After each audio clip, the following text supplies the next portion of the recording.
That's a tough spot.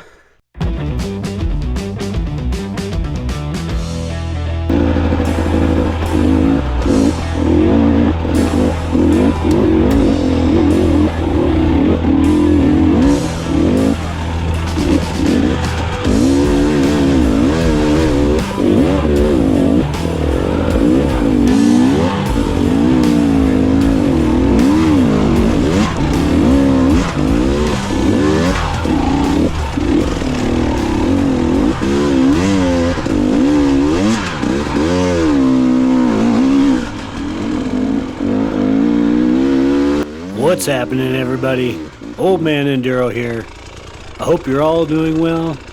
Me, I'm doing quite alright. I hope everyone's having a good year so far. We've been getting quite a bit of rain here in southern Utah, and it's been a welcome sight. I was able to get in a ride with Will Billy, and the conditions were quite different than usual, to say the least. Wet, slippery, and a little muddy at times. Whenever it's just two people riding, it's generally pretty easy to stick together, especially when you're in the desert and there's no dust. But what if you're in the mountains or in a group of 3 or more?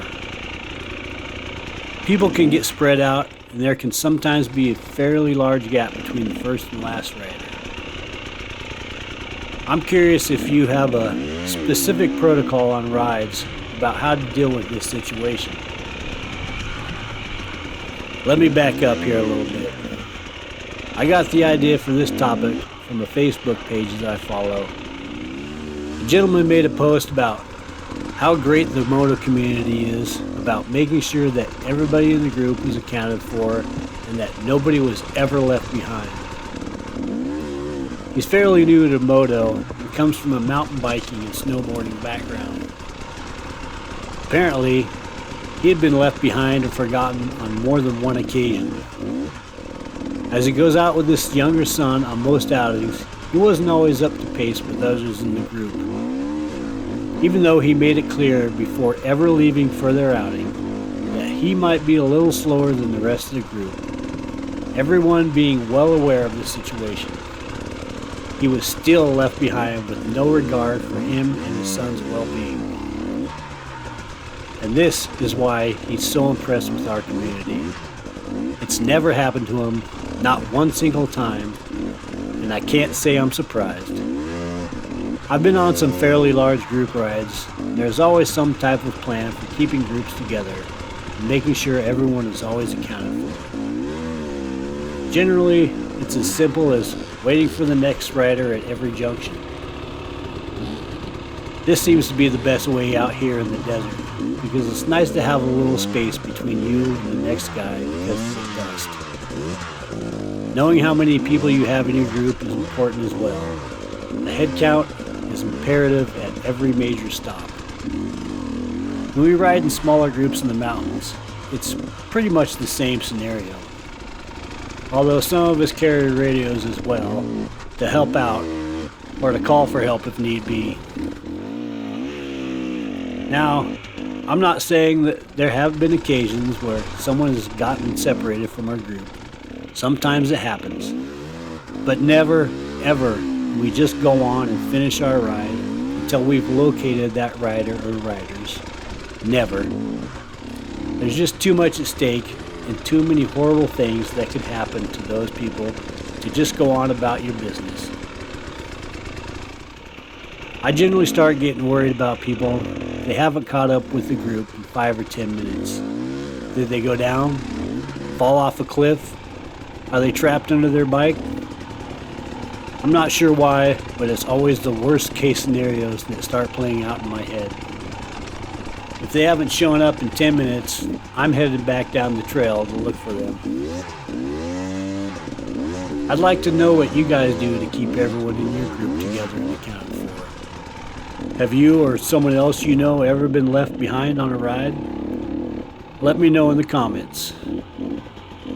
On a side note, Moto Mad Ned and myself will be headed down to the Phoenix area in a couple of weeks for our first road trip in 2023, and I'm excited. We're gonna hook up with the Ghost Riders Motorcycle Club boys, so stay tuned for what should be some great riding. As always, please hit that like button and subscribe to the channel if you like what you see. It doesn't cost a dime and is much appreciated. I hope you all have a great ride this weekend. I know I will. Old man, out.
Nope.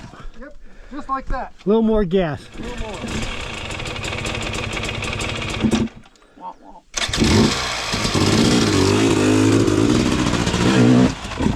Ah, very close.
A little walkie-walkie, huh?